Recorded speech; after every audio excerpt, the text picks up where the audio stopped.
бүдээ бидний өнөөдрийн хичээлийн сэдэв холимог бутархайг нэмж ясах үйлчлийг гүйцэтгэх. За холимог бутархай гэдэг маань юу вэ гэдгийг бүгдээрээ сэргээ санацгаая. За холимог бутархай гэдэг маань бүхэл ба бутархай тооны нийлбэрийг хэлдэг. За тэгвэл өнөөдөр бүгдээрээ үүнийгээ нэмж ба хасаж сурхана. За холимог бутархайг нэмж сурцгаая. Хүүгийн савнд 1 бүхэл 8-ны 3 литр, охины савнд 2 бүхэл 8-ны 2 литр ус байв. Тэд нийт хэдэн литр устай вэ? Нийлбэрийг олсон 2 аргыг ажиглаарай гэсэн байна. За 1-р аргыг бүгдээрээ ажиглая. Бүхэл тоон дээр бүхэл тоог нэмээд 1 бүхэл дээр 2 бүхлийг нэмээд 3 бүхэл. Хүртүр дээр хүртүрийг нэмээд 5. Харин хуваарийг нь хэвээр бичсэн байгааг та нар ажиглаж байгаа ба. За харин 2 дугаар арга маань холимог бутархайг засагдах бутархай болгосон байна. За засагдах бутархай болгоод нийлбэрийг нь дахиад холимог бутархай болгосон байна. За жишээлбэл 1 бүхэл 8-ны 3 гэдэг маань 8-ны 11 болсон байна. За бид нэр үзнэ тийм ээ. Яаж засагдах бутархай болгодог вэ? За 1-ийг 8-аар үржүүлээд 3-ыг нэмчихдэг. 8-ны 11. 2-ыг 8-аар үржүүлээд 2-ыг нэмэхээр 8-ны 18. За ингээд нийлбэр нь 8-ны 29. Үүнийгээ бүгдээрээ холимог бутархай болгохын тулд 29-ийг 8-д үржүүлчихдэг. Тэгэхээр 3 бүхэл 8-ны 5 гаргана. За одоо багш нь 1-2 дугаар аргаа үгээр тайлбарлаж харуулъя.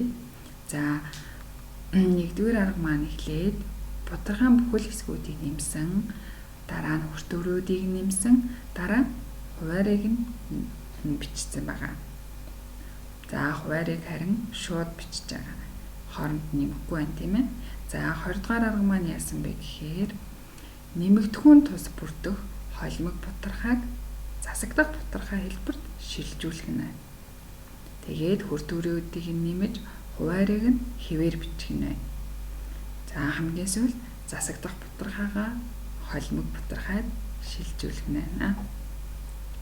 За тэгвэл одоо бүгдээрээ нийлбэрийн утгыг олцгоё. 4 бүхэл 5-ны 1 дээр 3 бүхэл 5-ны 2-оо нэмцгээе. За яах вэ бүгдээрээ бодъё. За 7 бүхэл 9-ны 1 дээр 4 бүхэл 9-ний 4-ийг нэмье. 1 бүхэл 3-ны 1 дээр 3 бүхэл 3-ны 2-ыг нэмье. 6-ны 1 дээр 2 бүхэл 6-ны 5-ыг нэмье. За одоо бүгдээрээ 1-р арга ашиглаад гүйцэтгэе. За бүхэл дээр бүхлийг нэмээд 7 бүхэл. Харин хуваар нь хэвээр бичигдэнэ. Хүртүр дээр хүртүрийг нэмээд 3. 7 бүхэл 5-ны 3. За B тоо маань бас адилхан. Бүхэл дээр бүхлийг нэмээд хуваарийг хэвээр бичээд хүртүр дээр хүртүрийг нэмээд 11 бүхэл 9-ний 5.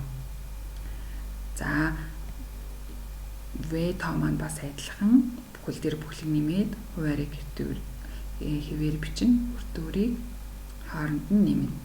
4 бүхэл 3-ны 3. За 3-ны 3 гэдэг маань юу гэсэн үг вэ хүүхдүүдээ? 1 гэсэн үг. Тэгэхээр 4 дээр 1-ийг нэмээд 5 гарнаа гэсэн үг байна. За одоо бүгдээрээ Г тоог харцгаая. 6-ны 1 дээр 2 бүхэл 6-ны 5-ыг нэмлээ.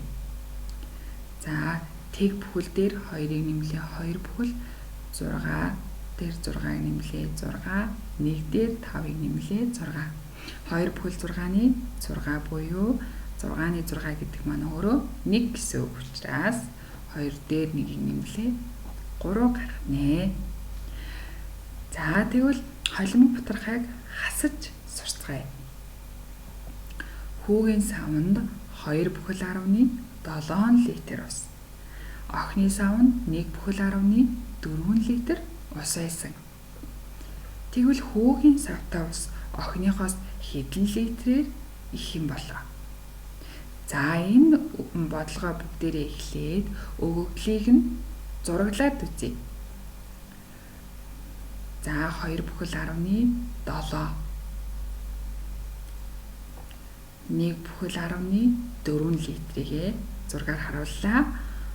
Одоо харин хүүгийн савтай ус охиныхоос хэдэн литрийг их вэ гэдгийг нь олгоно байна. За одоо бүгдээрээ бодлогоо зургаар дүрсэлсэн өгөгдлөө цифрээр илэрхийлье. Хүүгийн сав маань 2 бүхэл 10-7 литр устай байгаа. Харин охины сав маань 1 бүхэл 10-4 литр устай байсан. За ингээд хүүгийн савтай ус охиныхоос хэдэн литрээр их вэ? Гэсэн учраас бүгдээрээ энэ маань зөрөөг тооцох буюу хасаж олох бодлого байна, тийм үү?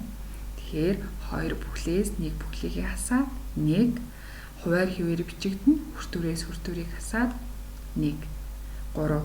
За тэгэхээр энэ арга маань нэмэх аргатай яг адилхан байна. 1-р аргатай адилхан байна, тийм үү? За тэгвэл хасах үйлдэлийг гүйцэтгэхдээ бид нэр юуг анхаарах бай, тийм ээ? Бүхэл хэсгээс бүхэл хэсгийг нь хасна. Хуваарийг хിവэр бичин, хүртүүрээс хүртүүрийг нь хасаж бичих нь байна. За тэгвэл ялгуурын утгыг олцгоё. За 5 бүхэл 7-5-аас 2 бүхэл 7-4-ийг хасъя. Бүхлээс бүхлийг хаслаа. Хуваарийг хിവэр нь бичээд хүртүүрээс хүртүүрийг нь хасна. Ингэхэд 3 бүхэл 5-3-аас 1 бүхэл 5-2-ыг хасна. 2 бүхэл 4-3-аас 4-3-ыг хасаад 6 бүхэл 8-5-аас 4 бүхлийг хасаж бодцгоё. За энэ ихний тоо маань 3 бүхэл 7-1. Б тоо маань 2 бүхэл 5-1 гарах нь. За одоо бүгдээ В тоог ажиглая. Энэ маань энгийн бутархай тоо байна. Бүхэл хэсэг байхгүй байна. Энийг бид нэр яаж ойлгох вэ? Зүгтээ бүхэл хэсэг маань өөрөө тэг байна гэсэн үг. 2-оос тэгийг хаслаа. Тэг 2 бүхэл 4-3-аас 4-3-ыг хаслаа. Тэг. Тэгэхээр энэ маань 2 бүхэл гарах нэ. За Г тоо бүгдээрээ харцгаая. 6 бүхэл 8-5-аас 4 бүхлийг хаслаа. За 6 бүхлээс 4 бүхлийг хаслаа. 2 бүхэл 8-5 гарах нь байна. За ингээд